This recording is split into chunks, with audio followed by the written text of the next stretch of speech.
संदीप पाटील राणा जांभळी वय वर्ष 40 या तरुणाचा त्या ठिकाणी जांभळी गावच्या हद्दीमध्ये अर्थात शिरोळ पोलीस ठाण्याच्या हद्दीमध्ये खून झालेला आहे। एकपेक्षा अधिक आरोपी या ठिकाणी या घटनेमध्ये असू शकतात असे उपविभागीय पोलीस अधिकारी ठाकूर यांनी वर्तवले आहे। लवकरात लवकर आरोपी जेरबंद होतील, आमची तपासाची चक्रे फिरत असून आरोपींना तात्काळ अटक करू अशी या ठिकाणी त्यांनी आमच्याशी बोलताना प्रतिक्रिया दिलेली आहे। या ठिकाणी संशयित आरोपींची गाडी या ठिकाणी घटनास्थळी मिळून आलेली आहे आणि हे घटनास्थळ तुम्ही पाहू शकता, या ठिकाणी रक्ताच्या थारोळे पडलेले आहेत।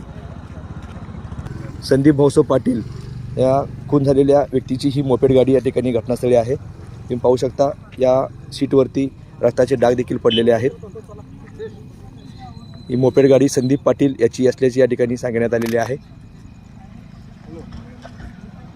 नुकताच उपविभागीय पोलीस अधिकारी यांनी गुन्हे शोध पथकाला संशयित आरोपींच्या मुसक्या आवळण्यासाठी पाचारण केल्याचे सांगितले आहे। हाच तो जांभळी आणि जयसिंगपूरकडे तसेच कोल्हापूरला जोडणारा हा मार्ग आहे।